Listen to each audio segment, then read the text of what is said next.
Bapak Ibu, kembali lagi bersama saya Mega di konferensi Bawah Pohon September 2022 bersama GCDC.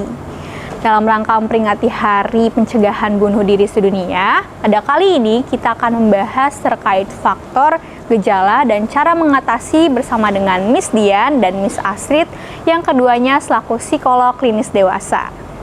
Yuk kita cari tahu lebih lanjut di video berikut ini. Oke, halo Bapak Ibu, senang sekali rasanya saya diundang untuk menjadi moderator/host ya dalam konferensi Bawah Pohon bersama GCDC. Perkenalkan, nama saya Astridia Primacita Ramadhani, MPSI Psikolog, selaku psikolog klinis dewasa bersama rekan praktisi psikolog klinis dewasa dari GCDC juga, sekaligus Ketua Program Studi Psikolog Profesi di Fakultas Psikologi Universitas Indonesia, yaitu Dr. Imelda Ika Dian Oriza, MPSI Psikolog atau akrab sapa dengan Miss Dian. Nah, kali ini saya dan Miss Dian ingin membahas sebuah topik dalam rangka memperingati Hari Pencegahan Bunuh Diri Sedunia. Nah, bunuh diri seperti yang kita tahu adalah reaksi tragis terhadap situasi kehidupan yang penuh dengan tekanan. Dan lebih tragisnya dan ironisnya lagi, karena bunuh diri ini sebenarnya dapat dicegah. Nah, apabila Anda sedang mempertimbangkan untuk bunuh diri atau mengenal nih seseorang atau kerabat yang merasa ingin bunuh diri, memiliki ada tanda-tanda keinginan untuk melakukan bunuh diri, ada baiknya kita semua mempelajari tanda-tanda pikiran bunuh diri, merasa ingin bunuh diri, dan cara mencari bantuan sesegera mungkin dan penanganan profesional. Nah, dengan begini kita dapat mungkin bisa menyelamatkan hidup mungkin kita sendiri atau bahkan orang lain. Sepertinya ketika ada pikiran bunuh diri, tidak ada cara nih untuk menyelesaikan masalah yang penuh dengan tekanan di hidup kita, dan sepertinya rasanya bunuh diri adalah satu-satunya cara untuk mengakhiri rasa sakit yang kita rasakan. Tapi sebenarnya kita semua bisa mengambil langkah-langkah untuk tetap aman dan mulai menikmati hidup kita lagi. Nah, kali ini kita sudah bersama dan bergabung dengan Miss Dian. Halo Miss Dian, gimana kabarnya? Baik, halo Miss Astrid.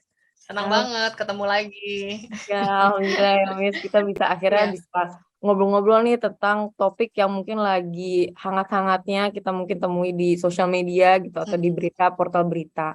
Di bulan September kali ini akan membahas tentang bunuh diri gitu ya. Nah, Miss Dian, sebenarnya tekanan apa aja sih yang banyak ditemukan gitu di kalangan dewasa? Untuk sampai kepikiran bunuh diri ya, Miss Astrid ya. Mengakhiri hidup gitu. Sepertinya sangat berat sekali gitu. Memangnya tekanan apa aja sih, Miss? Oh, terima kasih pertanyaannya Miss Astrid. Memang sebetulnya kenapa banyak orang atau ada saja yang berpikir untuk bunuh diri. Tadi seperti yang Miss Astrid bilang tuh, bahwa merasa tidak ada jalan keluar. Jalan keluar satu-satunya adalah dengan mengakhiri hidup. Ada juga yang berpikir bahwa ini sakit banget, sehingga nggak mau merasakan sakit. Jadi ya solusi untuk mengakhiri sakit adalah kematian gitu ya, mengakhiri hidup. Meskipun sebenarnya bervariasi ya, namun kita perlu sadari bahwa ide bunuh diri atau keinginan bunuh diri itu sebetulnya adalah simptom ya dari sebuah gangguan. Jadi biasanya ada gangguan lain. Jadi bunuh diri itu kayak gejala aja gitu. Dan biasanya ini gejala dari gangguan mood ya. Meskipun banyak sih, misalnya ada juga yang gangguannya fisik, misalnya seseorang baru menderita stroke gitu ya. Tapi biasanya habis itu diikuti dengan kecewa, sedih, marah. Jadi bisa juga stroke ya, bisa juga depresi ya. Nah itu sehingga juga ada ide untuk mengakhiri hidup. Ada juga tekanan hidup yang lain, misalnya stres, kepikiran. Saya merasa nggak diperlukan. Jadi ada ide-ide bahwa nggak ada saya juga semua lebih baik itu sih. Jadi banyak banget yang membuat orang sampai kepikiran. Tapi Miss Astrid, sebetulnya dalam hidup kita tuh minimal tuh ada satu kali sih kita pernah kepikiran kayaknya mendingan saya selesai aja deh gitu tuh ada sih setiap orang. Ya, ada gejalanya kayak gitu. Tapi ya itu kalau bisa dapat bantuan, masih dapat support dari teman-teman gitu ya, dari keluarga, itu biasanya bisa membantu meringankan. Gitu sih Miss Astrid. Iya bener sih Miss Dian, ketika kayak banyak tekanan, rasanya kalau misalkan kita udah dari dulu belajar nggak mau ngerasain rasa sakit jadi lebih cepat gitu ya, kepikiran kayak gimana sih caranya untuk menyudahi ini semua gitu, langsung Mhm kepikiran mhm untuk bunuh mhm. diri gitu ya. Betul betul. Dan sebetulnya kayak tadi tuh, karena ini adalah gejala dari sebuah gangguan dan sebetulnya itu treatable ya. Iya, Bisa di-treat gitu, bisa dengan banyak banget model terapi yang bisa membantu mengurangi rasa sakit, kita bisa belajar keterampilan-keterampilan, diajarin teknik-teknik gitu ya, supaya mhm, kita bisa mengatasi pikiran-pikiran yang nggak menyenangkan atau perasaan-perasaan yang nggak menyenangkan gitu ya. Jadi mhm. sebenarnya bisa banget, dibantu karena balik-balik lagi ini adalah gejala. Oke, Miss Dian tadi kan sebenarnya memang bunuh diri ini itu adalah gejala dari suatu masalah yang lebih besar gitu ya, maksudnya lebih dalam, bagaimana kita menghayati dari tekanan hidup Mhm, yang memang semua orang sepertinya mengalaminya gitu ya, mhm dengan mhm mhm, intensitas dan penghayatan yang berbeda-beda. mhm. Tapi, kalau tadi Miss Dian sempat menyinggung ada dari awalnya gangguan fisik atau penyakit fisik, terus, penghayatan rasa kecewa yang begitu dalam, sehingga ada pikiran menuju bunuh diri gitu ya, untuk menyelesaikan tekanan yang dirasakan gitu. Tapi kira-kira ada nggak sih Miss, pengaruh tersendiri nih dari depresi atau memang ada gangguan, psikologi sebelumnya, misalkan ada Mhm, kecemasan yang betul betul. berkepanjangan gitu ya, lalu Mhm, ada faktor lingkungan itu terhadap keinginan bunuh diri mhm, beserta intensitas gitu. Kalau tadi Miss Dian bilang setiap orang kayaknya pernah gitu ya mhm 1, 2 kali mhm, dalam hidupnya ingin bunuh diri, tapi ada beberapa kok bisa sampai merencanakan, sampai mhm berhasil mhm, bahkan gitu. mhm mhm mhm. Betul, memang ini bagian dari, gangguan. Biasanya gangguan yang paling besar, disertai dengan bunuh diri itu adalah gangguan mood Mhm. atau gangguan emosi ya, gangguan mood lah, mood disorder. Nah itu, memang, eee, kalau gangguan-gangguan lain juga bisa, misalnya tadi ya, gangguan cemas itu temennya depresi sebetulnya. Jadi kalau kita Terkait ya, cemas iya, udah mereka sahabat karib ya. sahabat Kalau karib. kita gangguan cemas terus gitu ya, terus-menerus gitu, itu bisa aja tuh depresi juga datang. Karena misalnya ada ide ya, saya takut, saya cemas, ini kenapa begini, masa depan saya nanti gimana, atau masa lalu saya gimana gitu ya. Mhm. Kenapa masa lalu saya seperti itu. Itu kan kecemasan ya, kayak overthinking, bisa berlanjut ke kecemasan gitu ya. Mhm. Terus kecemasan ngundang deh sedih tuh kan saya begini. Jadi sedih, sedih, sedih gitu. Jadi kecemasan memang teman baiknya depresi. Mmm. Lalu gangguan-gangguan yang lain biasanya ya itu ya perubahan pada fisik, ketika kita sulit banget menerima perubahan fisik kita. Biasanya Mhm. mobile, tapi terus nggak bisa mobile, atau proses duka cita ya, Wah, kehilangan misalnya. Kehilangan tuh banyak banget tuh Miss Astrid. iya. Bisa kehilangan orang yang kita kasihi, bisa juga kehilangan barang yang sangat kita jaga ya, atau Mhm. misalnya kehilangan kesempatan juga bisa kayak gitu ya. Jadi sebenarnya kehilangan bisa membuat kita juga jadi berpikir yang, tadi overthink, lalu bisa yang undang temennya itu tadi depresi. Lalu mulai merasa sakit psikologis ya, Iya. lalu ingin deh mengakhiri rasa sakit ini gitu, atau, pokoknya nggak pengen rasa sakit kayak gini lagi, atau nggak pengen punya pikiran atau perasaan yang menyakitkan seperti ini. Jadi inginnya diakhiri gitu sih Miss Astrid. Berarti ada beberapa orang yang memang sebegitu sakitnya penghayatan dari berbagai tekanan hidup gitu ya, Mhm maksudnya mungkin mhm. aja mereka, yang tadinya cemas, banyak pikiran, stres, terus jadinya, bersahabat karib dengan gangguan depresi gitu ya. Jadinya, ya lambat laun pikiran atau perasaan ingin melakukan, bunuh diri itu jadinya muncul gitu ya. Mhm Kalau mhm misalkan tadi nggak mendapat bantuan atau dukungan, mhm atau keterampilan yang mhm dilatih, bisa aja itu menetap dan akhirnya mhm merencanakan gitu ya, Mas. mhm mhm mhm Oke. Lalu gimana ya, Miss Dian, apakah penting itu untuk kita, mengetahui kesehatan mental diri kita sendiri ataupun orang lain dan, ketika kita udah ngerasa, pengen menyakiti diri sendiri karena dengan berbagai macam alasan di belakangnya sebenarnya itu penting nggak sih? Atau sebenarnya itu ya udah nanti aja pas udah stres gitu, stres banget baru kita belajar gitu ya?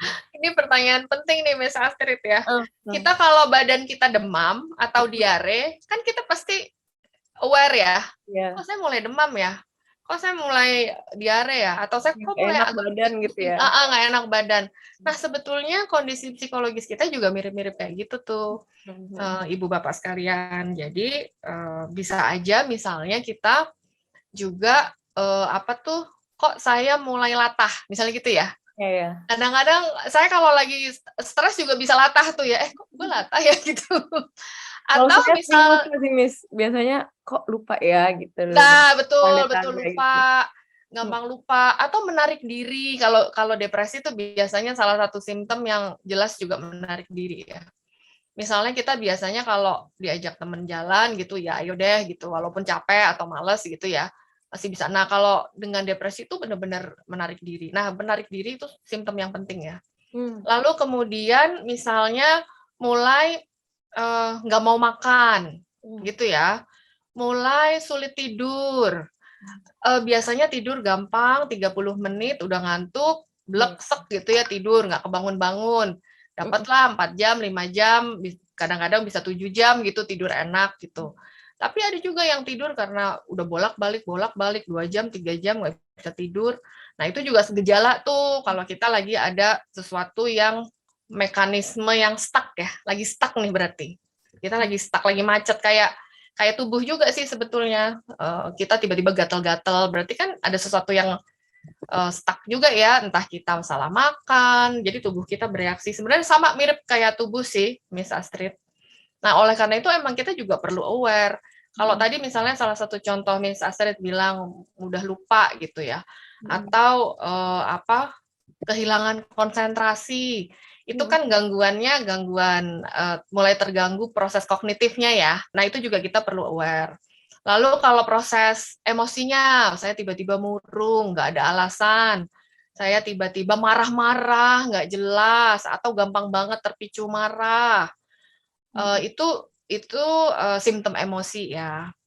Kalau misalnya kadang-kadang takut ya, cemas, atau tiba-tiba panik gitu, itu juga gejala ya. Lalu bisa juga gejalanya perilaku. Misalnya tadi jadi sulit makan, nggak mau makan, makannya selera makan turun, atau jadi misalnya lebih banyak merokok, lebih banyak minum minuman keras gitu ya, supaya lupa. Nah, itu juga sebenarnya gejala bahwa ada sesuatu yang stuck di dalam proses psikologis kita. Sama kayak fisik juga sih, Miss Astrid. Jadi sebelum itu jadi berkembang sampai jadi disorder ya, sampai jadi gangguan, bagus banget kalau kita aware dan kita cari dukungan dari keluarga, dari temen, dari mungkin orang yang kita merasa deket, tapi misalnya atasan, kalau atasan kita baik sama kita percaya mentor gitu ya, atau misalnya juga ulama, saya percaya sama guru ngaji saya, atau sama pendeta gitu ya, atau sama romo, misalnya gitu, itu juga bisa sebelum akhirnya ternyata saran-saran dari teman-teman, dari keluarga, dari orang yang saya hormati, kok saya masih tetap ngerasa kayak gini, nah baru bisa ke profesional gitu sih. Oke, jadi memang Bapak Ibu semuanya penting banget nih buat kita untuk mengamati ya dan lebih menyadari mungkin ada yang berubah nih yang kita rasakan, apalagi kalau misalkan ada situasi yang berubah gitu ya di hidup. Betul. Kan apalagi kayak masa pandemi kayak gini ya, Miss Astrid ya. Semuanya perlu berubah gitu ya, Miss. Iya, pasti ada ketegangan ya jadinya ya. Cemas, tegang itu udah kayak besok gimana nih gitu. Jadi bisa jadi kita ada sesuatu yang memang perlu disupport ya.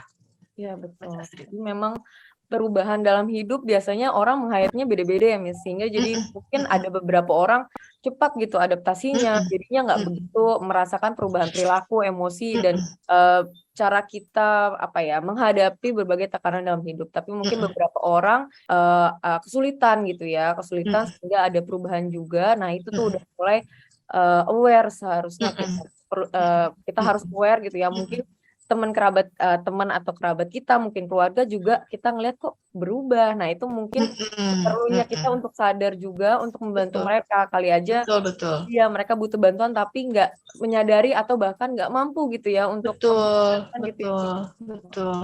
Karena kadang-kadang ketika kita sedih, kita pengen sendirian ya. Iya, betul. Kita pengen sendirian, kita makin rasanya nggak punya energi untuk ketemu orang-orang, kita makin males ngapa-ngapain sesuatu yang kita suka, terus kita jadi nggak suka lagi, itu juga behavior-nya dari depresi tuh ya kayak gitu ya. Saya dulu suka kongko sama teman-teman, suka baca buku, suka masak, sekarang udah nggak suka lagi gitu. Nah, kalau ada anggota keluarga atau teman yang notice ada perubahan perilaku kayak gitu, kita bisa tanyain ya, kita bisa tunjukkan kepedulian. Kamu oke nggak? Are you okay? Yuk kita kongko bareng. Biasanya kamu mau kongko loh. Nah, itu biasanya pasti di-reject ya, ide itu ya. Enggak, aku nggak apa-apa, aku mau sendiri. Tapi sebenarnya teman-teman boleh banget untuk coba lagi. Coba lagi. Aku tahu kamu ada sesuatu yang berat, aku tetap pengen temenin. Jadi kita ketemuan yuk, kita ini yuk, gitu ya. Nggak usah ngomong deh, gue temenin aja, mau belanja bareng, duduk bareng, atau makan di resto bareng, nggak usah, cuma ditemenin aja gitu. Karena kadang-kadang ketika kita merasa sedih, depresi gitu ya, merasa tertekan gitu, kadang-kadang kita nggak mau ngomongin tapi kita butuh temen. Iya, butuh presence orang lain ya, Miss, sebenarnya. Betul. Cuma perasaan orang lain hadir ada untukku in non-judgmental way gitu ya, itu udah melegakan banget gitu, Astrid. Oke, Miss, ini sebenarnya nyambung dengan pertanyaan yang selanjutnya pengen ku bahas nih, Miss. Jadi gimana sih cara kita mengatasi keinginan atau perasaan nggak enak yang pengen bunuh diri gitu kalau misalkan kita lagi menghadapi banyak tekanan sebenarnya. Atau ya, biasanya ada beberapa juga nih klien aku, Miss, tiba-tiba aja gitu datang, nggak tahu sih, nggak ada tekanan, nggak ada stressful life situations, tapi pengen bunuh diri aja dan ini udah lama gitu. Nah, gimana sih cara mengatasi perasaan-perasaan itu, Miss, sebenarnya? Kalau kayak gini ya, sebetulnya kita penting banget untuk belajar mengambil jarak dari ide-ide atau emosi-emosi kita. Kalau kita mengamati bahwa kita punya pikiran itu, gini, pikiran itu kan ide itu ada yang produktif, ada yang kontraproduktif ya. Betul. Ya kan? Kadang-kadang ide yang kita pikir solusi, tiba-tiba ada solusi lain yang lebih bermakna gitu. Jadi kita nggak selalu perlu mengikuti ide kita, apalagi kalau ide itu membahayakan diri kita. Mungkin yang bisa kita lakukan ya belajar mengambil jarak ya. Misalnya, oh aku mengobservasi ide ini datang lagi. Oh wow, ide ini benar-benar menyesakkan sampai bikin dadaku sesek. Sekarang tubuhku jadinya sesek. Jadi kita belajar mengambil jarak, mengamati ide itu seolah-olah ide itu bukan kita ya, tapi ide itu ada sesuatu yang di luar kita gitu. Oh nih ada ide, saya pengen mengakhiri, ini idenya kita bisa kasih bentuk. Ide ini bentuknya kayak batu berat, misalnya gitu ya. Atau ide ini bentuknya kayak apa tuh namanya, apapun lah. Kayak misalnya layangan putus, boleh aja sih. Jadi kita bisa mengamati gitu ya, Mas. Kita lihat ide-ide itu dan perasaannya pasti kalau punya ide pasti ikut perasaan ya. Kalau kita mikir sesuatu pasti perasaan kita juga terdampak. Nah, kita juga mengamati aja gelombang emosi kita. Oh, emosinya lagi intens karena ada badai pikiran. Badai pikirannya kenceng, pasti gelombang emosinya juga kenceng. Kita perlu mempelajari badai-badai pikiran kita sih, Miss Astrid. Misalnya, oh itu ada badai pikiran kegagalan. Oh, itu ada badai pikiran kekhawatiran masa depan. Oh, itu ada badai pikiran kehilangan. Nah, itu tuh pasti kan ada gelombang emosi. Oh, gelombangnya tinggi banget. Kita mesti belajar menarik nafas dan hanya mengamati, tarik nafas aja, terus kita amati. Pasti sakit banget, mungkin memang sakit banget, udah pasti sakit banget sih. Iya, Tapi kita coba tarik nafas, terus mengamati, oh wow badainya kencang banget, oh itu badai bunuh diri, badai ide ya bunuh diri. Oh wow, badai bunuh dirinya gelombangnya jadi tinggi banget. Kalau badainya kehilangan, badai gelombangnya ya tinggi sih, tapi nggak tinggi kalau badainya badai bunuh diri gitu. Jadi kita perlu mengamati ya, mengamati pikiran kita dan emosi kita dan belajar untuk betul-betul menjadi pengamat yang tidak berpihak. Iya, betul. Jadi Yang memberikan makna dalam ide-ide itu kali ya, Miss. Jadi dengan kita mengambil jarak, kita mengamati ide-ide atau perasaan tidak enak sebagai sesuatu hal yang di luar kita. Jadi kita mungkin dengan begitu membantu diri kita untuk lebih objektif. Oh, ini kenapa ya ada badai ini gitu. Mungkin kalau nggak perlu curious, cuma mengamati aja itu juga membuat perasaan kita juga jadinya lebih menurun gitu intensitasnya. Betul, Jadi terbawa betul. dengan badai-badai yang ada gitu. Betul. Kita jadi lebih grounded. Iya. Kita lebih grounded, kita lebih centered, jadi kita semakin kokoh, semakin firm ketika kita menyadari bahwa memang, oh saya tadi tergulung dalam ombak, sekarang saya udah mentas lagi, saya udah ngambil jarak lagi, ini ombaknya tetap kencang, tapi aku udah mentas. Kadang-kadang kita tergulung lagi ya, namanya aja ombaknya kuat ya, atau badainya kuat, kita tergulung, tapi terus kita ya belajar lagi untuk ngambil jarak, gitu. Memang awal-awalnya nggak bisa ya, maksudnya susah ya. Nah itu perlu, kalau kayak gitu mungkin perlu dipandu sama psikolog, Miss Astrid. Betul, setuju banget Miss, dengan kita ngambil jarak, biasanya kita jadi lebih sadar bahwa kita nih pada saat sekarang sini-kini nih lagi aman gitu ya. Kadang kalau misalkan lagi banyak pikiran-pikiran bunuh diri atau perasaan nggak enak, pikiran kehilangan itu kan sangat menarik perasaan kita jadi aduh serba nggak enak, langsung kepikiran kemana-mana gitu ya Miss. Kayaknya masa lalu aku buruk, masa depan aku buruk, udah deh buruk semua. Padahal kalau misalnya kita menarik diri, berjarak dengan pikiran-pikiran tidak nyaman itu, kita menyadari bahwa sekarang nih detik ini kita lagi bernafas nih ya, lagi baik-baik aja meskipun kemarin atau mungkin masa depan yang kita belum tahu tuh nggak sesuai dengan apa yang kita harapkan gitu ya, nggak ideal. Betul, Miss. Memang namanya nature pikiran kita seperti itu. Kita perlu mengetahui nature pikiran kita ya.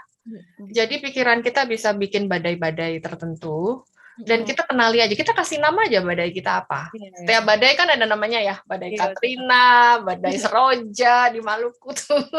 Kita juga boleh kasih nama badai kita, misalnya badai si mantan misalnya gitu ya, karena kehilangan pacar. Jadi kita bisa kenali itu. Atau misalnya kehilangan kesempatan juga, misalnya atau badai, tapi semua badai pasti berlalu ya. Betul. Ya kan? Pasti nanti berlalu, nanti tinggal ganti angin sepoi-sepoi. Angin sepoi-sepoi kita nggak biasanya kita oke-oke aja ya. Tapi pasti pikiran kita memang memproduksi sesuatu. Nanti bisa berganti badai yang lain gitu, tapi kadang-kadang tenang gitu. Jadi kita perlu bersabar ketika badai itu datang, kita belajar ambil jarak supaya kita nggak tergulung gelombangnya. Gitu sih Miss Astrid. Setuju Miss, dengan berjarak mungkin kita jadi bisa lebih menyadari kayaknya kalau masalah dihadapi semuanya jadi satu waktu emang berat banget gitu ya Miss. Betul. Kalau satu persatu jadinya mungkin lebih nyaman lah untuk menghadapi itu gitu ya. Kita jadi punya strategi ya.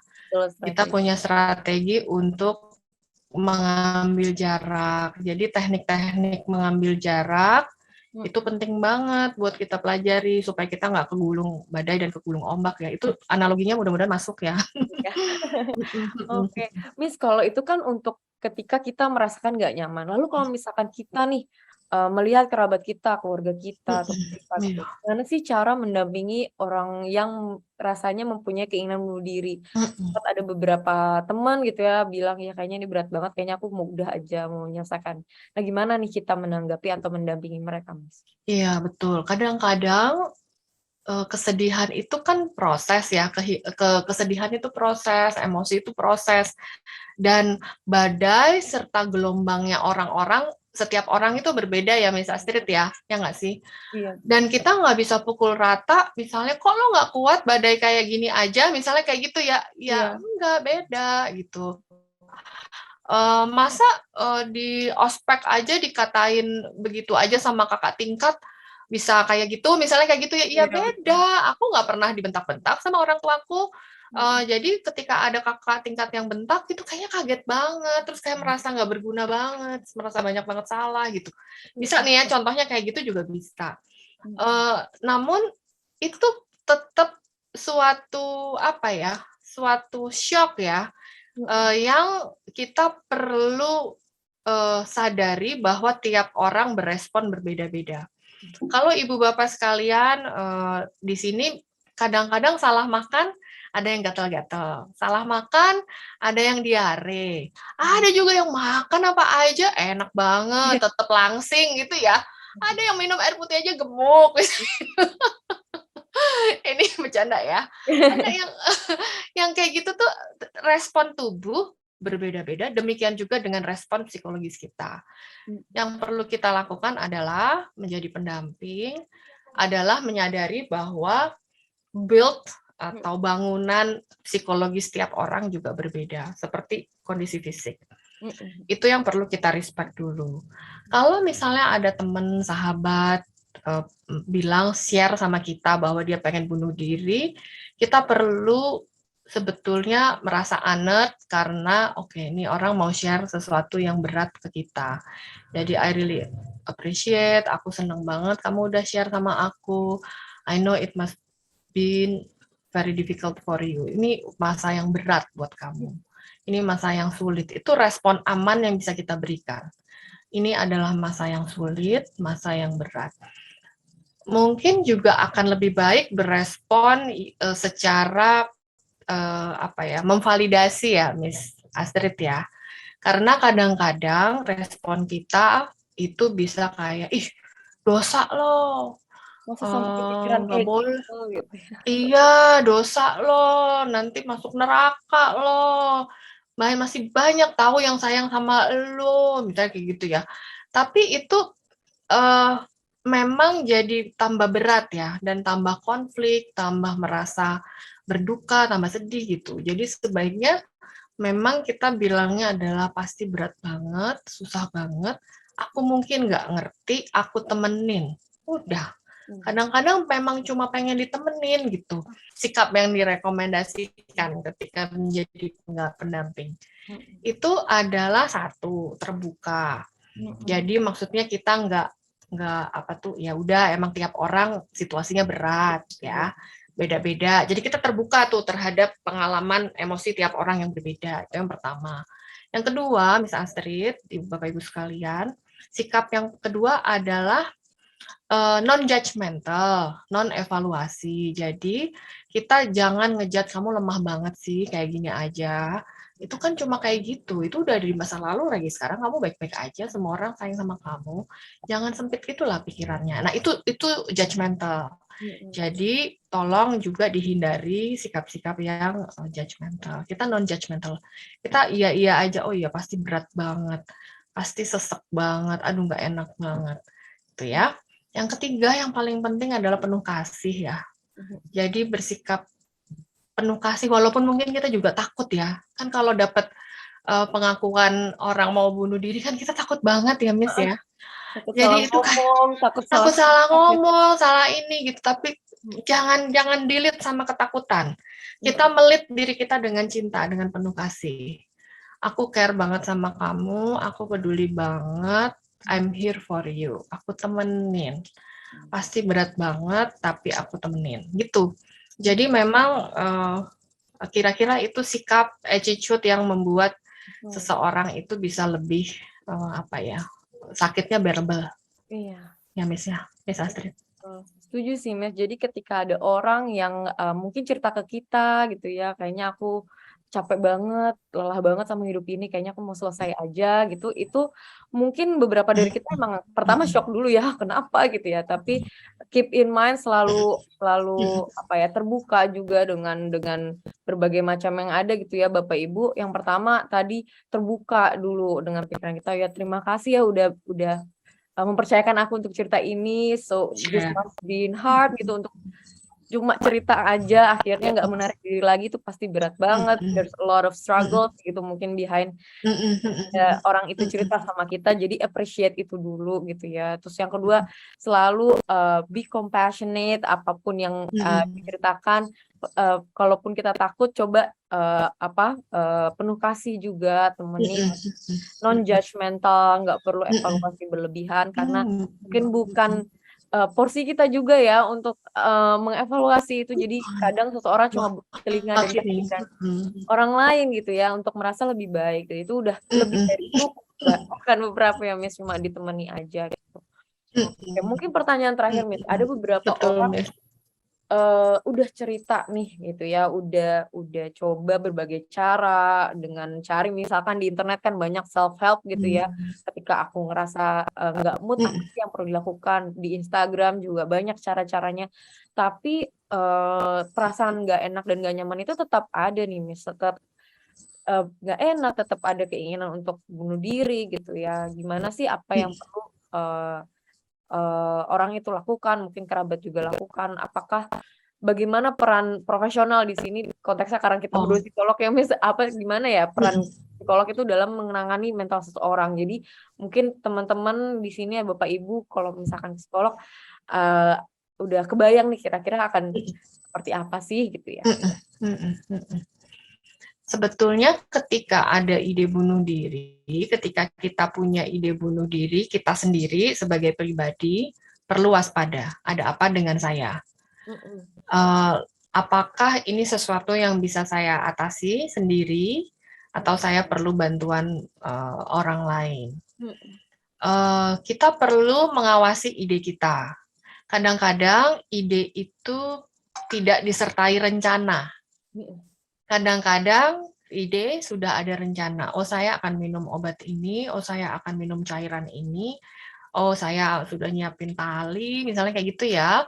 Atau udah ada rencana. Itu perkembangan, itu perjalanan ya. Itu perjalanan. Kita perlu waspada dengan perjalanan pikiran kita. Kalau misalnya sudah ada ide sampai tahap rencana, maka please cari pertolongan segera. Dan lebih baik ke profesional yang memang equip, terlengkapi dengan saran-saran, dengan teknik-teknik ya. Karena mungkin teman atau orang yang kita tuakan gitu belum tentu punya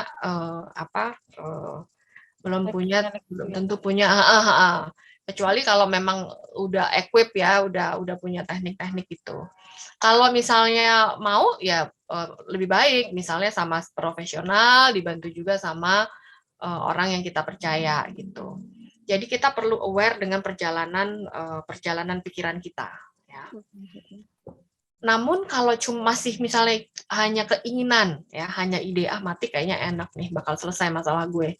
Itu juga kita perlu waspada ya. Berarti ada sesuatu yang painful, yang rasanya nggak tertahankan sampai aku kepikiran pengen mengakhirinya. Itu buat kita ya, buat yang kita pribadi yang punya ide. Langkah-langkah apa yang perlu kita siapkan? Kita tentu perlu mewaspadai kalau misalnya sebenarnya gini, mungkin analoginya bunuh diri itu kayak kita kalau flu, kita kepengen bersin, kan nggak tahan ya, kayak sakit banget hidung, kayak pengen dikeluarin gitu. Nah kayak gitu tuh Miss. Tapi masalahnya kalau bunuh diri begitu dikeluarin kita udah nggak ada nanti.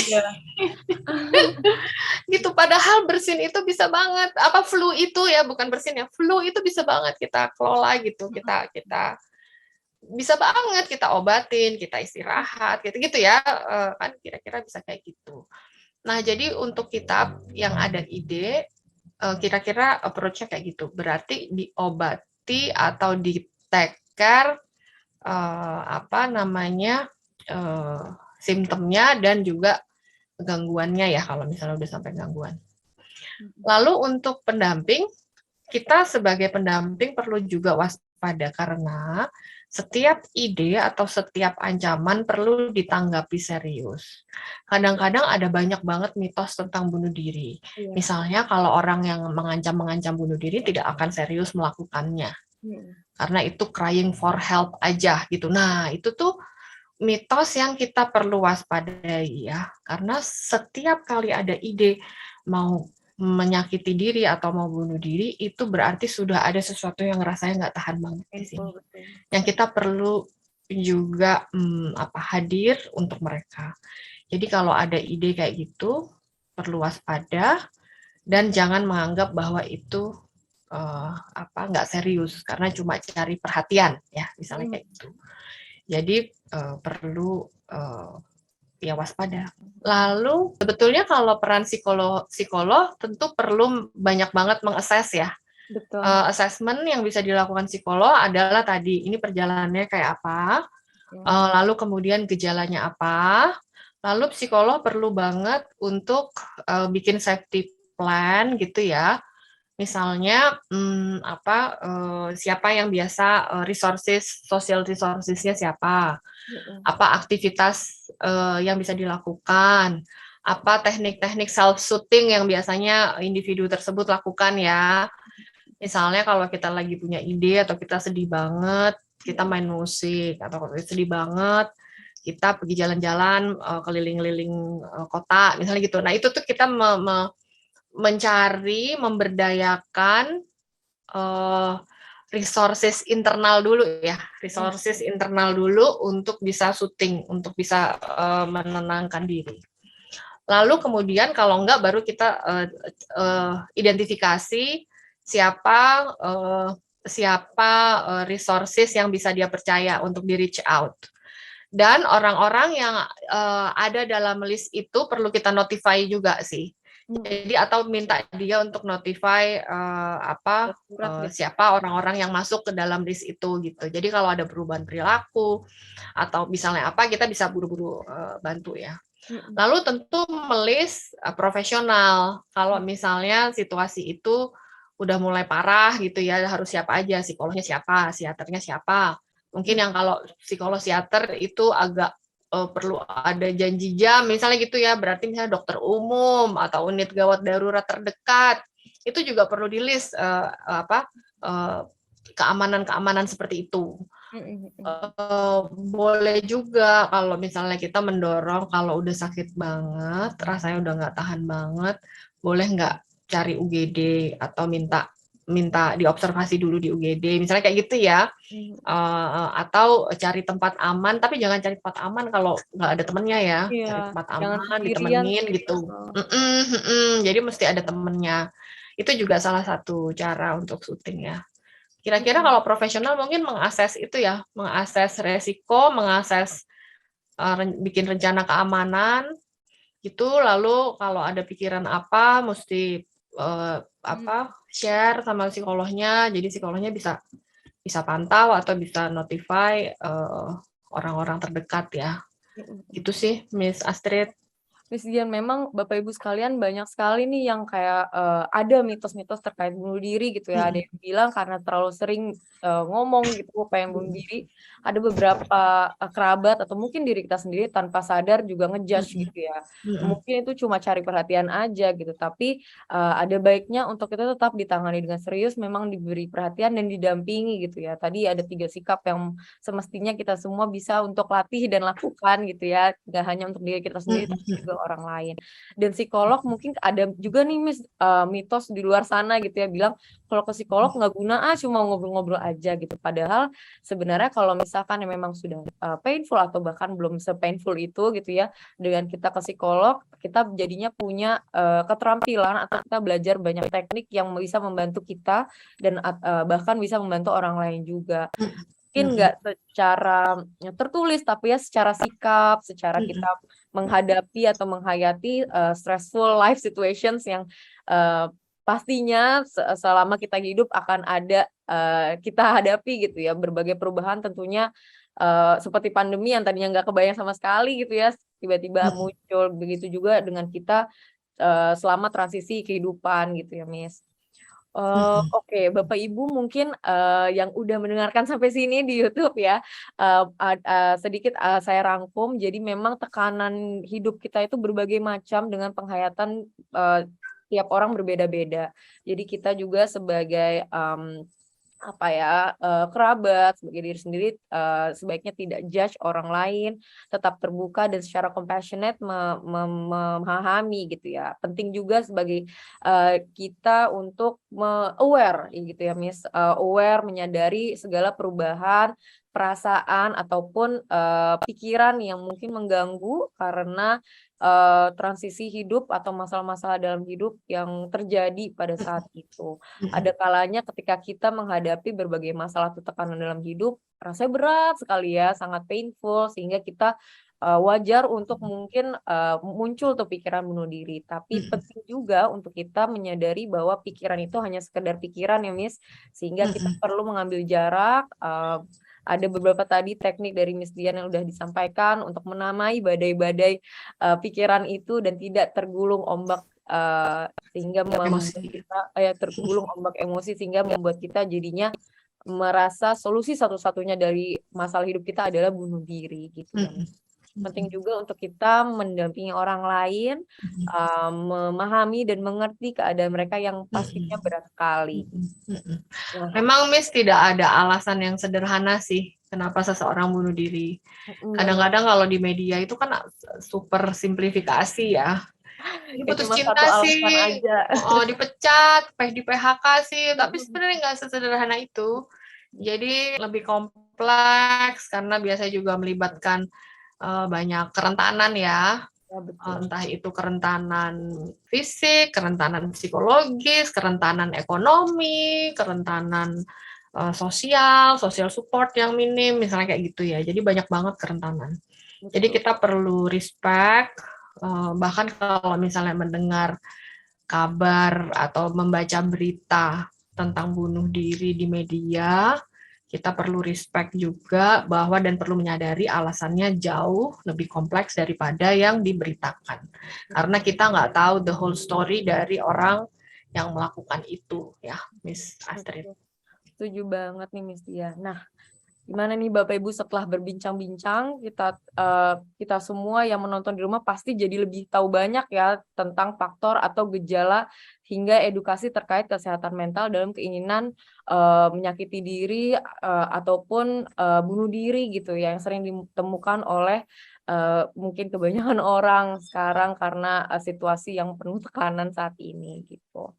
Jadi ada banyak faktor ya Miss sebenarnya yang mempengaruhi keinginan kita untuk mengakhiri hidup atau melakukan bunuh diri dan itu tadi yang tadi Miss Dian udah sampaikan banyak sekali kerentanan yang saling terkait gitu ya dan kompleks sekali yang perlu kita respect, kita perlu kasih empati dan kita perlu bersimpati juga dengan berbagai tekanan hidup yang mungkin berbeda dengan apa yang kita hayati gitu. Nah, Bapak Ibu juga bisa kalau misalkan sudah mencoba berbagai cara gitu ya, bisa konsultasikan dan tanyakan ke GCDC melalui Instagram @my_GCDC atau menghubungi melalui WhatsApp gitu ya, Miss? Iya. Oke, terima kasih Miss Dian untuk informasinya. Karena waktunya terbatas, kami berdua pamit undur diri. Semoga apa yang disampaikan menjadi ilmu baru untuk kita semua. Semoga ilmunya bermanfaat. Sampai jumpa lagi di konferensi Bawah Pohon selanjutnya. Bye-bye. Nah, itu tadi perbincangan dari Miss Dian dan Miss Astrid yang keduanya selaku psikolog klinis dewasa. Cemas dan depresi merupakan dua hal yang berdekatan. Untuk itu, kita perlu mendampingi dari individu-individu yang memiliki rasa cemas atau depresi. Kita juga perlu loh untuk menyayangi diri kita sendiri. Bagi Bapak Ibu yang memiliki pertanyaan atau topik tertentu yang ingin dibahas oleh GCDC, Bapak Ibu boleh tulis di kolom komentar YouTube channel kami. Sampai berjumpa di konferensi Bawah Pohon selanjutnya. Dadah!